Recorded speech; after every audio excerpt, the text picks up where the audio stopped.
北一女的老师啊，痛批啊，108课纲将多篇经典古文给删掉了。我觉得教育部删改课纲越改越烂。文言文这种东西，难道只有中文有吗？英文也有啊，古今中外都有。文字要学得好，很简单，你一定要对历史的脉络，要对文化的素养来做这个研究，你才能真正的把这个语言给用好嘛。它的文字的内涵跟文化的精神是深度相结合的，而且它跟历史不分家，所以古人说文史不分家。今天他针对这个东西动手脚，讲白了，他的逻辑就去中了。可是这有一个很严重的问题，就是到了后来，我们的孩子就越来越什么晶晶体，中文的弱化带来的是全面思维弱化，还呈现在什么呢？比如说像这几年数学喜欢考什么应用题应用题其实是阅读测验。是的，要把自然语言理解之后转化为方程式，再去解方程式。对，很多学生不是不会解方程式，是他根本就看不懂那些自然语言，对，没有办法看懂问题要问什么，因为你中文看不懂。Ladies and gentlemen, welcome the host. 北一女的老师啊，她叫做欧桂芝啊。北一女的老师啊，痛批啊，这课纲无耻啊！108课纲将多篇经典古文给删掉了。欧老师呢，就在记者会上痛批啊，108课纲是个无耻课纲啊。那在网络上引起回响。那为什么顾炎武这一篇特别受到重视呢？因为很简单啊，叫做礼义廉耻，国之四维，四维不张，国乃灭亡。面对这件事情呢，这个教育部啊，就是回的。就讲白了就打官腔嘛，教育部就说啊没有废除啊，然后这个也是这个朱佑勋朱佑勋他这个也是亲民进党的，不是什么亲民进党，人家根本就直接酬庸当中央社董事现在是让你做中央社董事了，早就是那时候第一任就做了，这么猛啊！对，你都不知道他是作家，他跟我都是清华10级，对，那只是我是读数学物理的，他是读人社，但他的政治立场反正就是常年深绿的，他每次都会帮民进党出来护航，所以他今天出来讲话也不意外啊，所以这不是侧翼，这已经是党的人了，对啊，这就是党的正规军啊，党的正规军。党的正规军啊。那根据教育部的说法呢，这个欧老师又回呛了啊，这个他说教育部啊选了必选15篇啊，108课纲从必读30篇改成15篇，不是删了15篇吗？请问这不叫删，什么叫做删？只是没有白纸黑字说删掉哪15篇，请他们不要再玩文字游戏。不过民进党就爱玩这个嘛。那欧老师就发言说，各界支持反对上都有哦。作家呢朱佑勋呢就指出啊，你这个欧老师搞不清楚啊，108从来不会删掉某篇文章，只是会推荐某篇文章，不是删掉15篇，是我们推荐15篇。哇操，这是什么？超买就不是走私啊！对，以前我推荐30篇，现在只推荐15篇，这绝对没有删。这实在是很鸟啊！涂条你怎么看？我坦白说，这个标题我觉得有点断章取义，因为它其实是整个国文课本要不要选多少文言文的问题，而且这个问题是吵了很多年。那时候从蔡政府的第一届，你看我们至少吵了8年哦。我觉得我个人立场，其实我自己是喜欢读文言文的，对，因为我觉得文言文是一种精炼的语言。但我也知道，常年来有一派觉得学生读文言文无助于作文的表述的技巧，倒不如说把一些白话文读得清楚更好。我其实不觉得他们的说法是错的，但是我只是觉得他们没有资格讲这句话，因为这些出来讲这句话的人呢，他们自己的白话文写的也没有很好。好，那第二个就是说，你说该不会是暗示这位吗？我不知道啊，这位吗？这位？那你说文言文有太多暧昧含糊的东西那个表达不清，要去硬背注释什么的，我觉得那个就是一个文学素养的差异。文言文这种东西难道只有中文有吗？英文也有啊，古代的英文跟现代的英文那些用法上确实不一样，有一些社会阶级文化，你就是要用这些古字古语，才显得你是有文学素养，古今中外都有，不是只有中国的陋习。我觉得这一群人很喜欢，就说你们学这些文言文就是老古板，就是中国的思想前置陋习，我觉得都带着太多的政治意识形态。他们是不是不知道到英国去留学或到美国去留学，沙翁的东西是必学？对，他们不知道，因为他们不读书，他们装作自己读了很多书，然后来呛这些你们这些国文老师老古板。可是坦白说，我反过来，你不要嫌我的各打50大板我也没有那么认同这位国文老师讲的话，因为他是真的说你这个把顾炎武的廉耻跟多篇的经典古文删掉，可是你说把这篇文删掉，就叫做学生没有礼义廉耻吗？就代表说教育部废弃了礼义廉耻？我不觉得教育部的这个删改课纲是好的，我觉得他们越改越烂。可是你做了一个过度的指控，就说好像只要把这个课文拿掉，学生就学不到廉耻了。我坦白说了哈，我们这一辈当然读过这些古文，读过顾炎武的廉耻。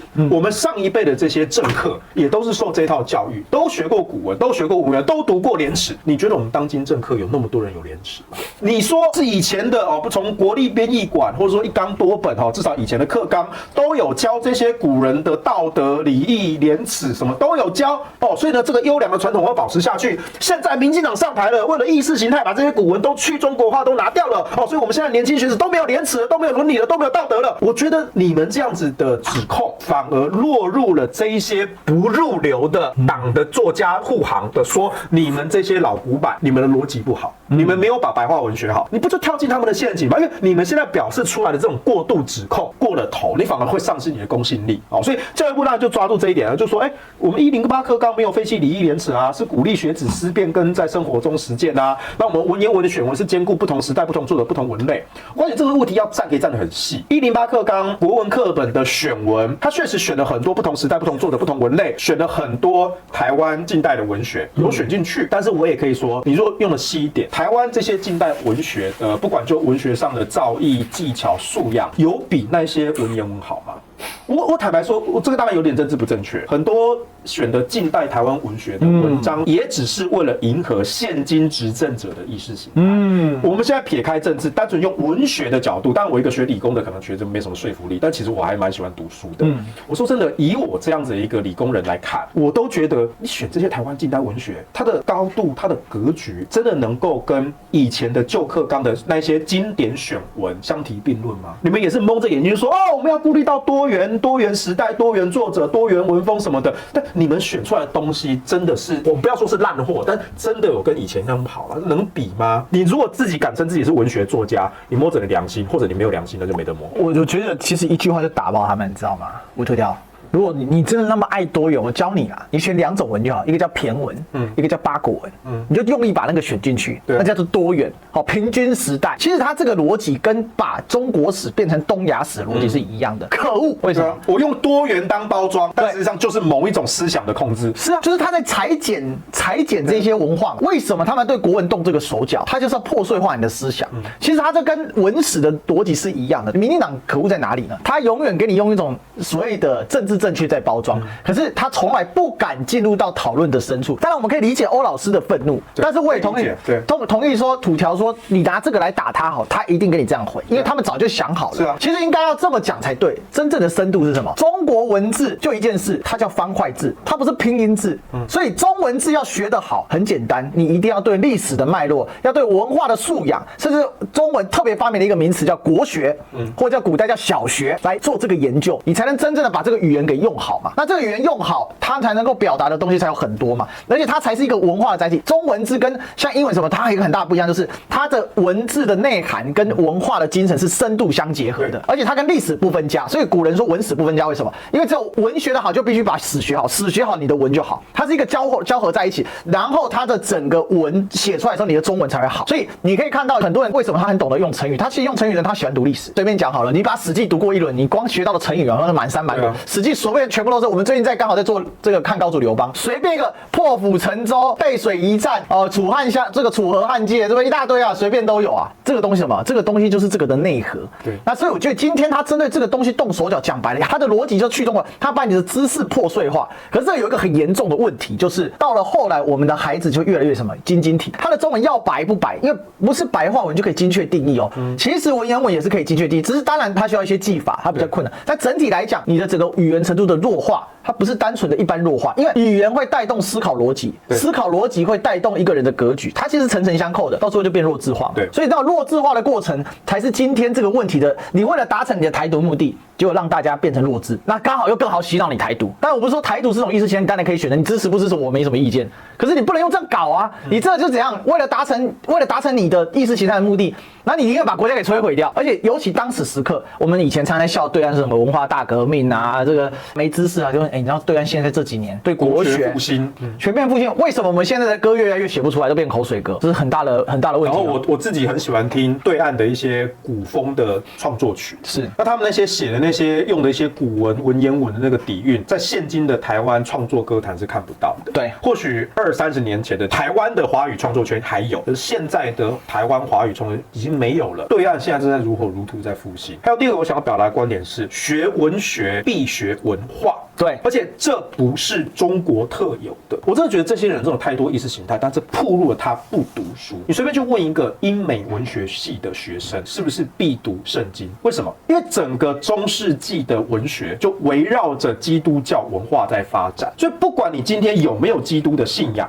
你读这个英美文学，你就势必要接触并了解整个基督教文化跟圣经的文学，对，你才能学得透彻，你去理解那一个国家、那一个民族的时空脉络、整个发展文化社会的背景，你才能对这个文化有所理解。你对文化有所理解，你的文学素养才能够建立起来。因为那就是刚刚历史哥讲的，那是一个历史跟文学的一个整体的思维，这不是仅限于中国，西方也是普世皆然，这是普世皆然。人类的语言、社会、文化结构就是这个样子。但是就是有一群自称是现代文学的进步的价值的多元发展的人，就说这些都是中国思想的余毒，都是僵化的思想所以我们要去中国化，然后呢就来搞这些。那你会让什么？你会让一整代的年轻学子从基础上全面的弱化。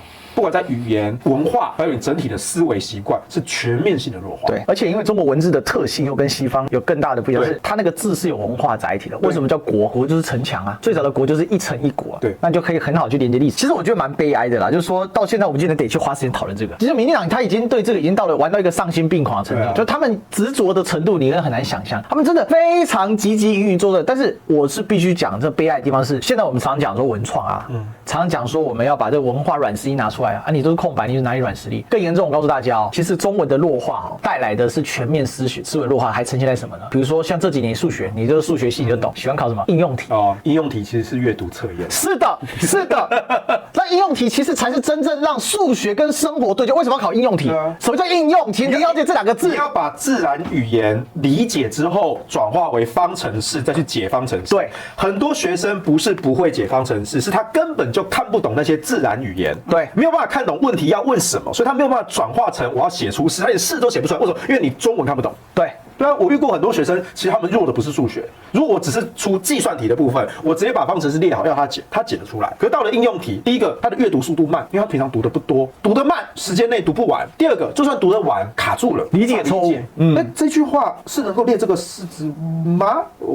可是第二句话，就学生是卡住，是卡在阅读，对，不是卡在数学。所以我自己身为数学老师，我都觉得很感慨啊！怎么我们这一代的学生是弱在这个地方？数学解不出来，是因为中文不好？真的很丑。我只举一个例子啊，我以前有辅导过一个学生，我今天中午在那个强哥的那个野电视也讲到，他一开始历史 PR 值，他的 PR 值只有4，然后他要上社会科，尤其他想读历史系，他爸爸是医生在屏东，所以特别把我从高雄聘过去。然后我就开始在想，干怎么会这么烂？后来发现他完全没自信，为什么？因为他的阅读有问题。后来我就跟他讲，你第一件事情你要改善你的作文跟阅读，那是这是一体同框的哦。对，会读就会写，会写就会读，它是在一起的。因为我们师大的最多的就是老师，我就找我的校友，他们说真正的正职国文老师哦，他们也甚至有帮忙出题的，说你帮我改，然后一篇看多少，他们有跟我说，然后就说你这个你要另外花钱，然后我就跟他爸讲，他爸非常认同。到最后他 PR 值70几，考上辅大历史系。关键在哪里？关键就是他的作文，我跟你讲超扯，不唬烂，连赖都写不好那一种，一句，真的几乎是0。到最后他至少可以写出一篇小论，300-500字，虽然还是写不好，但整体来讲至少写得出来。我认为应付应用题可以的，你知道吗？至少他可以读懂提纲了，你知道吗？他一开始历史他很喜欢历史，为什么他读不懂？他看不懂啊！他为什么社会不好？他看不懂啊！所以他建立他的自信的开始，他从中文开始，然后这个过程中我就不知道跟他讨论，然后我那些朋友就改的就很认真哦，里面就化用一些成语，他就不懂那成语。为了讲那成语，我要花半节课去跟他讲历史故事。讲完历史故事之后，再收拢回来那句成语，然后再把它从那个典籍的地方传出来。那他是不是既又学到了文言文，又学到历史故事，又丰富他的内核？他的人也比较自信了，因为至少他开始有料，他不是草包。大家知道这个，其实这是一个非常非常实际的问题啊，就是你今天在弱化阅读能力，因为文言文绝对不是只有文言文这3个字是最粗浅的。文言文背后所蕴含的，你要把它读懂，那是需要一点时间跟力气的。其实比如说像《史记》，根本就不会很难。那不是很难，但实际写的真他妈的精彩。你知道我想起一件事情，我高中的时候，那时候国文老师有去建议大家说要多读这些课外的读物哈，不管是古文也好什么之类的。那有些同学会去买那个《古文观止》，可是很多同学读得苦不堪言，然后就说哇，你看《古文观止》每一篇都是文言文，那我光是国文课本的文言文课文我就要背了，还去背注释什么的哦，整本哦《古文观止》有时候还上下2册，对不对？这么厚哦，怎么读得完？大家读得很痛苦哦。我相反，我那时候也有买，我把它放在厕所，我把它当故事书在看，然后不只是《古文观止》啊，包括像是《三国演义》啊，对不对？其实也是啊。当然，《三国演义》其实是比较浅白的，它是文言白话，对，它是文言白话。可是，我们那个年代觉得那个是文言白话，我现在这个年代觉得看《三国演义》，不要说看《三国演义》啦，看金庸小说，搞不好都觉得是文言文。而且，其实你中文的弱化连带你学起来语言不好，对啊，因为你的整个语言逻辑有问题啊。那包括你学什么，你连西加加都学不好，因为其实语言逻辑是一以贯之的，对啊。那你的母语、你的逻辑都不好，你怎么学其他的？对啊。三国演义我跟你一样，我放在厕所看，当故事书看嘛，翻，然后我上元看完之后开始看《儒林外史》，聊斋看了一点点，我超爱聊斋，聊斋我整本看完了。那你看现在孩子根本连读到这些机会都没有，是啊。他只能看什么《三国演义》白话版，白话版在我感觉白话版是什么？国中以前在念的。你进到了国中之后，进到高中，你应该有能力可以直接读《三国演义》。对啊，因为真的不难嘛。真的，他没有那么文言，他真的是文言白话。所以只能讲啊，这件事我觉得是一种悲哀。但是说真的，你没有政党能力，你阻止不了民进党。对啊，他们现在就是要这样干嘛？他就是要这样玩。其实他们是在做一个认知的递迁啊，他希望把台湾人的认知再更加的递迁挪走。那这可能会造成永久性的伤害。你看新加坡就不一样，新加坡我记得到了大概12年、15年的时候，新加坡出现一个很大的问题，他们的家庭使用中文的比例跟英文的比例，中文输给英文。可是李光耀早在1970年代末期啊，就在公开演讲说过，他认为中国会崛起。但李光耀他一直有遗憾嘛。就他的中文是后天学的，他的母语是英语，所以对他来讲，他第一个他让他儿子绝对双语，所以李显龙中文非常好。只是李显龙自己吐槽，他说因为他小时候没有那一种就是好的发音条件，所以他说他就变成这个南洋腔，就很经典的新马华人的那种腔调。而郑家他是真的完全中文思考，他中文真的很好。那另外一个是什么？当时新加坡政府就察觉到这个问题，因为社会递迁，因为当时美国还是很强大嘛，可是再这样下去，新加坡就会丧失中文，所以他们就开始改变，因为整个社会其实普遍是用英文的，所以在家里你要多用华语，才会让整个华语好起来。所以现在新加坡人就慢慢掌握了。否则我那时候我12年的时候，那时候我们在师大的侨教中心有一个专案，那新加坡的同学来啊，私下聊英文然后他们的老师跟我们现在这个年纪差不多了，就那时候3级的老师，他还Hokkien话，他跟我用福建话在讲话。我说哦，阿里也要讲，他说啦，阿姆哥引黑都不会啊。他说啊，你们政策，他说他们现在政策在调整，他说你看孩子们都不会，这是重大危机。他说这个结果是什么？成绩好的当然不影响，但中下的呢就变晶晶体了，就他的英文也不是很好，中文也不是很好，通通都不好，GG 没有竞争力。对啊，所以这个从务实面也是这个样，而且分享一个经验给大家了。